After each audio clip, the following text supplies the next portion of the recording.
thought you were supposed to be brave, noble, but you ran away like a pathetic coward.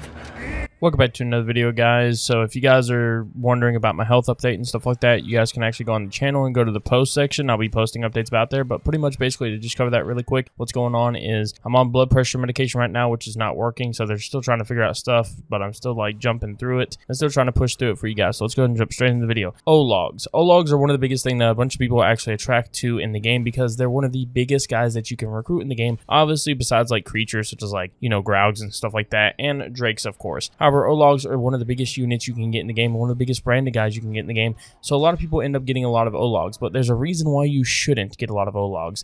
If you guys haven't seen my other video, go click the card in the top right corner of the screen talking about why you shouldn't use a bunch of Ologs to attack fortresses. But today's video is going to be talking about why you should not have a bunch of them in general, is Ologs are slower when moving. So besides the obvious of like, you know, they're going to be kind of, you know, weak against like arrows, but that's every type of unit in the game. We're going to actually delve into a little bit as to why you shouldn't use them against certain type of character. Number one is going to be the Mystic Blade. Mystic Blade, obviously it's the Mystic tribe. You don't want to use him against the Mystic or them against the Mystic tribe because they have the Mystic Blade. If they have the Mystic Blade, don't even bother. 9 times out of 10, they usually end up teleporting with the Mystic Blade and hitting the Olog over and over again before the Olog can actually end up responding. So the Olog may get 1 or 2 hits, but the other guys get multiple hits. The second one is going to be a Trickster class. The Trickster class, the reason why you don't want to do that is they can use smoke bombs to disappear and reappear. They actually outmaneuver and outmaneuver the Ologs. And this is the biggest negative in the game to the Ologs, is the fact being their mobility. Their mobility is the biggest negative to them in the game. They move slow, which means their attacks are a little bit slower, which means enemies who are going to be able to hit a lot quicker can actually counter them because they end up stunning them before they're actually able to attack. Now, another one you want to look out for, believe it or not, is going to be, we covered the Mystic Blade, we covered the Mystic, we covered the Trickster. You're going to look out for anybody who has agility. Agility is a big, huge one. Agility, these guys like to dodge a lot, move a lot. They will not, 9 times out of 10, get hit by Ologs. Unless your Olog's using something like a harpoon to bring them in or something like a flamethrower. Just general one-on-one, the Olog is going to be outmaneuvered by these guys because they move so quickly. So generally speaking, when it comes to your Olog, you don't want to put them up against anybody who's really fast moving because it is a big negative when it comes down to it and will cause a bunch of problems for you because they will not be able to outmaneuver these guys they are going up against and they will end up dying 9 times out of 10. And the big majority of this is